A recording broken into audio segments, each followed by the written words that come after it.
Today I will be showing you how to change a coil pack on a 2003 Ford Windstar, aka an ignition coil. Ford Motor Company wants us to charge $450 approximately to change it. I'm going to show you how to change it for 68 bucks. I'm dressed appropriately for the weather today. It's the end of March, but look outside. It is snowing outside. Can't really see it from the screen, but it is definitely snowing hard outside. Here's the ignition coil. As you can see, there are no cracks in the ignition coil, nice and smooth. In the one that I take off, you'll see that there'll be cracks inside of this plasticky material, causing the misfires. And it's really not a good idea to drive with a crack in your coil, because unspent fuel gets into your catalytic converter, and that's a lot of money to change a catalytic converter. The unspent fuel hardens up the catalytic converter and renders it useless. There she is. There's the Ford Windstar, about 107,000 miles on it. First thing you have to do is take off the windshield wipers. So that's the first step. Take off the windshield wipers, and now I'll move on to step 2. Alright, step 2 is to take the hood and put it up and take off this shield right here. There are 4 screws to do that. 1, 2, 3, and 4, and then you just pull that shield off. Okay, the next step is done. I took off the top shield, and that uncovers this shield right here. You have to take off windshield wiper tubing 1, windshield wiper tubing 2, and then I went in and unhooked this one too, because I'm going to have to take this off next. This is the next step. There's about, I don't know, 6 or 7 bolts here. There's a bolt here to take off. There's the bolt to take off. There's the bolt. There's the bolt. There's the bolt. There's the bolt. And over on the other side, bolt there and a bolt there. So that's the next step. Take off this shield right there. Okay, as you can see, I've removed the windshield wiper motor and cover, and now that has given me a lot more space to do some work. If you could just move this air intake out of the way, you can see underneath, there it is. There is the engine coil. There's just 3 bolts to get to.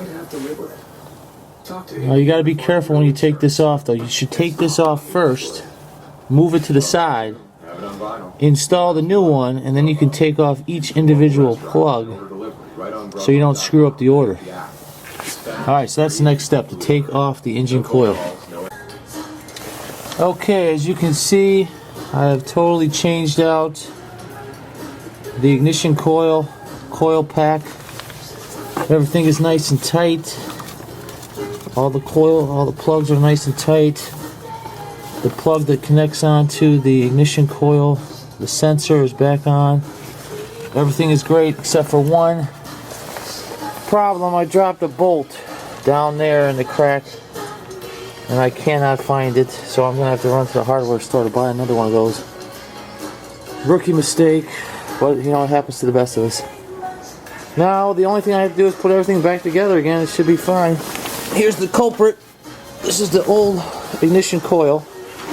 I don't know if you'll be able to see this in the camera, but there's a little tiny crack right there by my thumb. That little tiny crack right there causes the misfires in your spark plugs. That little itty bitty crack right there is definitely the problem. Yeah, there you can see it now. See that crack? That'll do it. That causes a misfire and makes your car run awful. Alright, I'm just going to put this back together again, run to the hardware store, get that bolt, and I got this done in, I don't know, half an hour. Total time 45 minutes to put it back together again. If I wouldn't have dropped that bolt, I wouldn't have to run to the hardware store. I just saved, I don't know, $450. Alright, thanks a lot. Bye. Alright, as you can see, I got my odometer, my OBD2 code reader. My RPMs are about 1180 steady, about 1170, 1180. I have no major jump in my RPMs. I have no cylinder 2 code misfire reading. The car is purring like a kitten. Before, I should have showed you, I should have started the car for you before I started, but this thing was shaking and rattling. Now it is silky smooth. Okay, everything was zipped up, took it for a test drive. Everything's running great. Adjusted the idle, it was a little too high for me. Everything's fixed, including the windshield wiper squirter. Only one of the squirters was working before the repair.